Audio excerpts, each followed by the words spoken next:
जरा इस कवर को देखिए। एकदम चटकीले रंग, एक सनसनीखेज सा टाइटल, और ये कंकाल के हाथ मानो किसी गहरे राज की तरफ इशारा कर रहे हों। ये सिर्फ एक किताब का कवर नहीं है, नहीं, ये दरवाज़ा है हिंदी पल्प फिक्शन की एक भूली बिसरी दुनिया का। तो चलिए इस दुनिया में उतरते हैं।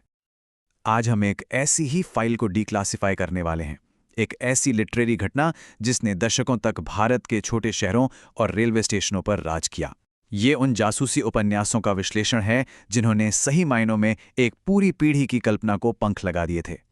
सोचिए, एक ऐसा दौर जब मनोरंजन के लिए ना तो स्मार्टफोन थे, ना कोई स्ट्रीमिंग सर्विस। उस वक्त यही पतली पतली सस्ती किताबें असल में एस्केपिज्म का सबसे बड़ा जरिया थीं। लोग इन्हें बसों में, ट्रेनों के सफ़र में पढ़ते थे, दोस्तों में अदल बदल करते थे और कई बार तो रात में छिप छिप कर ख़त्म करते थे। ये सिर्फ कहानियां नहीं थीं, ये अपने आप में एक पूरा अनुभव था। और अगर हिंदी पल्प फिक्शन एक साम्राज्य था, तो सुरेंद्र मोहन पाठक इसके बेताज बादशाह थे। एक ऐसा नाम जो अपने आप में बेस्ट सेलर की गारंटी हुआ करता था। आज हम उन्हीं की एक कहानी ऑपरेशन बुडापेस्ट के पन्ने पलटने जा रहे हैं। जरा उनकी कलम से निकले उपन्यासों की इस लिस्ट पर एक नज़र डालिए। ये सिर्फ किताबें नहीं है, ये एक पूरा का पूरा यूनिवर्स है।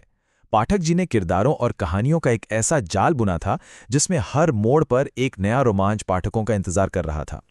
तो चलिए अब इस कहानी के हीरो की टॉप सीक्रेट फाइल खोलते हैं। नाम है जेम्स बॉन्ड, लेकिन इसमें एक देसी ट्विस्ट है।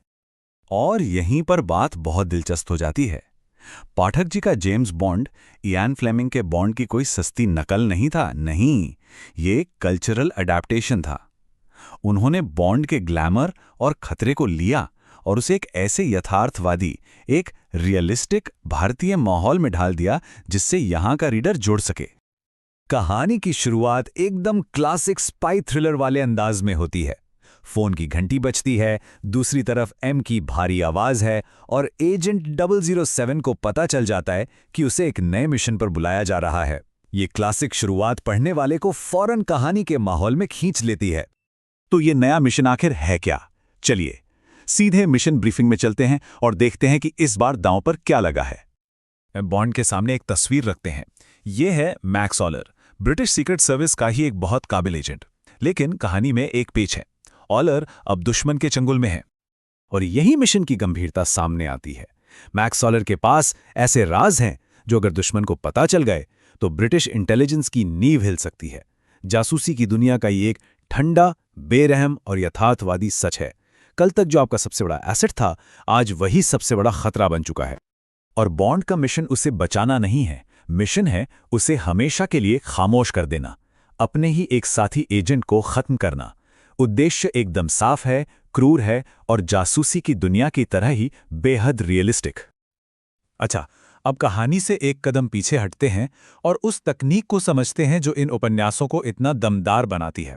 ये सिर्फ कहानी नहीं, बल्कि कहानी कहने की वो कला है जिसे हम कह सकते हैं विस्तृत यथार्थवाद या इलैबोरेट रियलिज्म। एक ऐसी तकनीक जो कल्पना को सच का लिबास पहना देती है। जरा इस लाइन पर गौर कीजिए। लेखक यहां सिर्फ ये नहीं कह रहे कि बॉन्ड प्रोफेशनल है, वो एक जल्लाद की मिसाल देकर हमें उसके किरदार की उस परत तक ले जा रहे हैं जहां इमोशंस खत्म हो जाते हैं और सिर्फ मिशन बचता है। ये है मनोवैज्ञानिक यथार्थवाद। और ये देखिए, ये है विस्तृत यथार्थवाद का सबसे बेहतरीन उदाहरण। पाठक जी ये नहीं लिखते कि बॉन्ड ने राइफल तैयार की, नहीं, वो पूरी प्रक्रिया दिखाते हैं।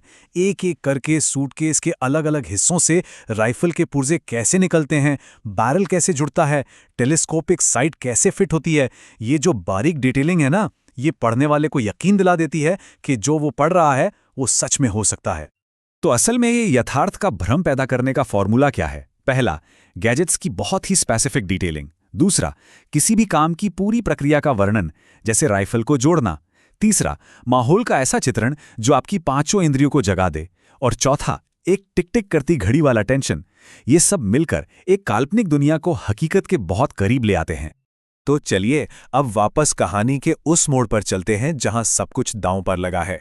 बॉन्ड अपने टारगेट को खत्म करने के लिए बिल्कुल तैयार है, लेकिन कहानी यहां एक ऐसा मोड़ लेने वाली है जिसकी किसी ने कल्पना भी नहीं की थी। बॉन्ड की उंगली ट्रिगर पर है, टारगेट राइफल के स्कोप में एकदम साफ नजर आ रहा है और ठीक गोली चलाने से एक पल पहले उसे एहसास होता है ये आदमी मैक्स ऑलर है ही नहीं, ये तो कोई बहरूपिया है। एक झटके में पूरा का पूरा मिशन तहस-नहस हो जाता है। अगर ये ऑलर नहीं है तो बॉन्ड को इसे मारने के लिए क्यों भेजा गया?